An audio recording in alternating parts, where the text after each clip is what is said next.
Hello there, everybody. Good afternoon, evening, or maybe even morning. Who knows where you're at. And today we're going to continue on talking about the Silk Roads. Today we're going to get into some of the impacts of it. We're going to kind of do a little bit of like some case studies of talking about how impactful a certain product could be, or specific cultural exchanges, disease, some cultures or empires that develop. So a little bit of everything today. So let's just jump right into it. So there are lots of goods that are going to be moving back and forth on the Silk Roads. And after the Silk Roads are kind of initially starting to form, luxury goods really were the way to go. And the reason is that if you are a merchant on the Silk Road, it costs you a lot of money to do what you're doing, as well as, you could die. So you need to get a good return. So luxury goods will be the way to go that will drive a lot of this trade.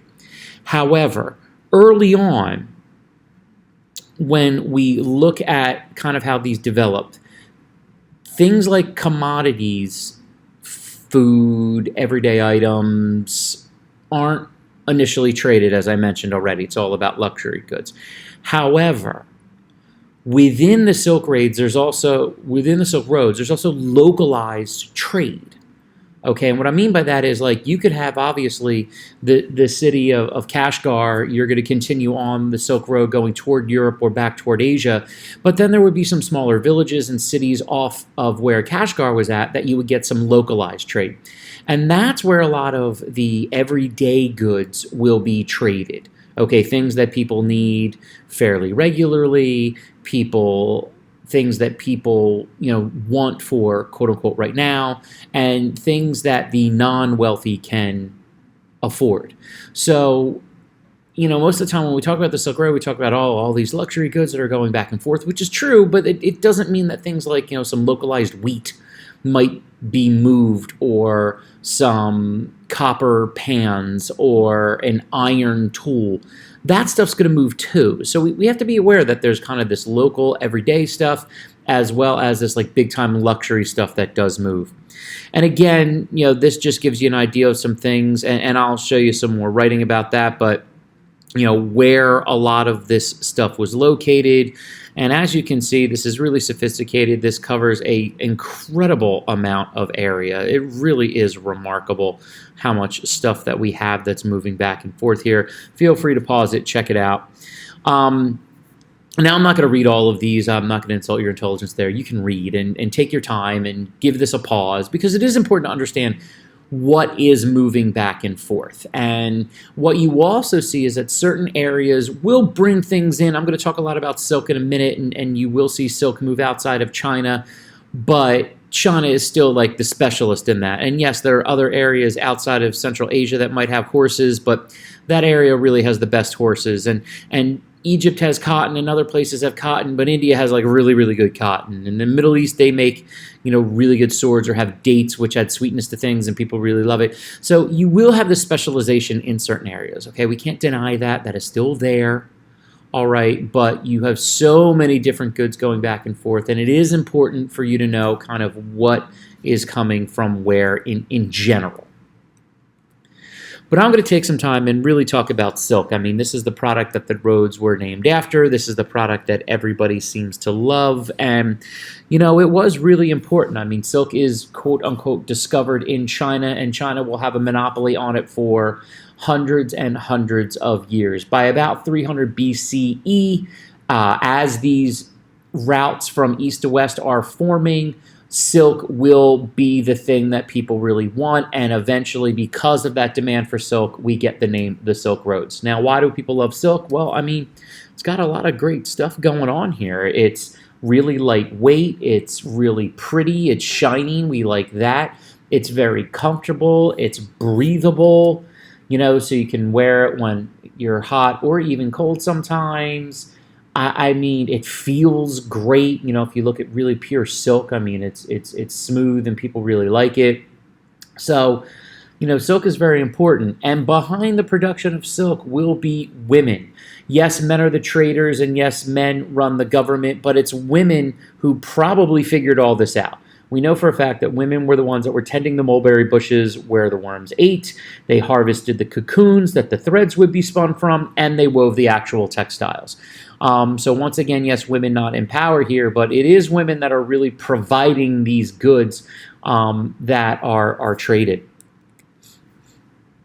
Now, commoners often would not get the real benefit. Now, commoners are making the silk. I need you to understand that. But one of the main reasons why they're making the silk is that that's how actually they pay their taxes. And then the government is going to be able to sell off that for money, or you will get merchants that will employ commoners to make the silk, and then the merchants, of course, are going to move it and make a lot more money. In some cases, the silk would be used to trade with nomads. And a lot of times, silk would often be used to buy off nomads so that they won't attack. China had done that repeatedly when the nomadic groups were just out of control. And whether it was the Uyghurs or the Khitan, there's a lot of groups out there, Mongols. And then those groups would eventually take the silk often westward, and then they would make some money for it, and it really helped develop the demand.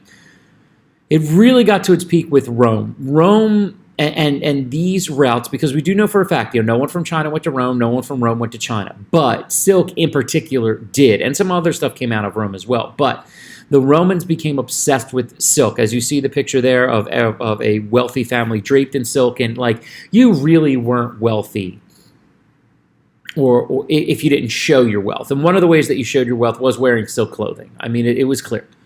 That was a way and a status which was really, really important. Some people did not like it, though. It does cling to the body. It can be a sheer fabric if you don't wear it in layers. Like if you look at the picture of the woman on the left there, it definitely has layers of silk on. Seneca once said of silk, "I can see clothes of silk, if materials that do not hide the body nor even one's decency can be called clothes. Wretched flocks of maids labor so that the adulteress may be visible through her thin dress, so that her husband has no more acquaintance than any other outsider or foreigner with his wife's body." Man, he's bro's pretty rough and angry there, but they didn't care. Lots and lots of silk. Eventually, we'll get out. People will smuggle out silkworms and kind of figure out the process on their own, whether it be in India or Japan, Korea, and even Persia. But silk really was the main domain of the Chinese, still making the best. And again, why? Because it is incredibly diverse, all right? We are seeing trade driven by this one product. I mean, in some areas it was used as currency. It absolutely established status. It was the ultimate status symbol in Rome, Byzantium, and China. And some areas, to keep that status symbol and that social hierarchy going, would actually have laws that forbid lower classes from owning or even wearing silk. It had roles in religion. Buddhist monasteries and monks were often given silk fabric and robes to honor them. In Christendom, as you see a picture on the left there, higher level clergy would wear silk robes and have wall hangings, and many altar covers would be made of silk as well. And it really had an impact on society, particularly in the areas that it was produced. Many farmers would switch to silk production with the hopes of increasing their social standing or finding ways to make money. Land will change because you'll get different farm practices that are done. The peasantry is going to be engaged in silk making, and even with that, other groups will start to employ peasants for lacquerware, ceramics, paper, and iron tools. And so land kind of falls out of use. It's going to cause some famine issues in certain places because we have to make sure that it's not always about, we still need to eat. And so this silk, it's so interesting is that it really has societal changes, there's environmental changes, the economy. It's one of the more important things that you do need to know about, and it is pretty impressive nonetheless. Now, we're going to continue on talking about what's going on these roads. And another thing that goes on in the roads are cultural exchanges. People from different cultures will exchange ideas as well as goods. And I think one of the best ways is instead of just trying to go through all those ideas, let's look at one. And we're going to look at one in particular, which is Buddhism. Buddhism had a lot of appeal to the commoners, and I've talked about this in previous videos. Feel free to go check those out. But for the lower classes, because of the ability to reach nirvana without having to go through all these steps, and the idea of peace and the idea of treating others without violence, I mean, it was really, really popular. And it also was popular amongst merchants. Merchants were a group that, even though they were driving the economy and super important status-wise, they didn't really have it. And many people were looking for a way to overcome this status, and Buddhism actually would provide that. And the merchants would work really hard to spread it. Now, we go back to the foundation of Buddhism when we talk about Buddhist missionaries under, the King Ashoka and others, but merchants had a huge role in actively spreading this as well. This just gives you a map of kind of how Buddhism went. Feel free to give it a look. You have these different arrows that, Mahayana Buddhism, Theravada Buddhism, the Tibetan Buddhism, the three kind of main schools that you see, and you just generally see the ways that they move around. Okay, if you look here in the center, this is where Buddhism started, and then started to move out and around. So take your time to see how it went. But what was interesting is that you have an area of the world in which a new empire will rise up, really fueled by Buddhism and trade, and that is Sogdia. Sogdia today makes up parts of modern-day Kazakhstan, Uzbekistan, and Tajikistan. So you see, and into Kyrgyzstan as well. So got this area right here. These were Central Asian peoples who had extensive trade with both India and China. And they are really important because Buddhism had a tremendous impact on them and drove them to do a lot of what they did. And one of the things that they did is that they translated Buddhist texts into Chinese. And this was huge because as Buddhism moves into China and beyond, these texts will be the core of it, and it's the people of Sogdia who gave it to the world. They're also going to be a religious haven for Zoroastrians and Manichaeists, and these people will often come to this area and for safety. Buddhism was the big thing that helps to give the Sogdians identity, and trade is what keeps the empire going. But embracing Buddhism, it allowed them to have a perspective of a place of tolerance and acceptance as well, which was really important. And here you see some Sogdian people down here meeting with a Buddhist monk, or actually framed to be possibly the Buddha himself. And this was a really important moment. They were very big on building monasteries. Okay, this is a Buddhist complex in Matasijan in China that not only locals would help build, but this was often driven by local governments as well. And Buddhist monasteries were really vital places where merchants could stay on their journeys, as well as they were places where monks could come to contemplate, as well as where people could come to learn about Buddhism as well. This is one of the really, really cool complexes that is created for this. It's just absolutely beautiful and really, just awe-inspiring. Actually, let me pop back a little bit here. These are often founded by and supported by the upper class as well.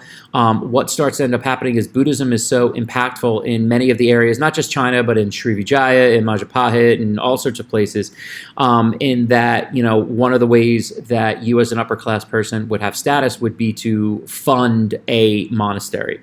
And so we really start to see its growth. Pastoral people really didn't vibe with Buddhism as much. They didn't necessarily, try to crush it, but it really didn't catch on there. And that's why we're going to see it, again, focusing on areas like in China, Southeast Asia, Tibet, places like that. There are going to be some changes, some regional Buddhism, if you will. Mahayana Buddhism develops in China. Again, you can look at my Buddhism video about that, in which Buddha is pretty much portrayed as a god. Some monasteries actually become very wealthy, and as a result, they have a lot of power, and these wealthy monasteries often have monks that act as advisors to rulers, which is really, really interesting. In Sogdia, Buddhism picks up the fire ceremonies of the Zoroastrians, as you see a picture there on the left. So they will tie in, fire as a cleansing spirit in Zoroastrianism. It's really, really important. You can look at some of my Persian videos if you want to learn about Zoroastrianism. And so they adopt that. And in Bactria, you still have a really strong Greek presence. So Buddhist statues and art take on Greek appearances. For instance, Hercules is often used to depict Vajrapani, who is one of the divine protectors of Buddhism. So as you see here, you have Vajrapani, that he is this kind of Indian deity that is going to protect the Buddha as well. And Bactria is out where modern Afghanistan is today. And it's just really an interesting blend of things that were going on. But we see the power of Buddhism as well. Now, the final thing to talk about exchange-wise here is disease. And as I have there, disease wins every single time. Epidemics will bring suffering and death on scales that had never really seen before. And it's because people are now able to travel back and forth easily.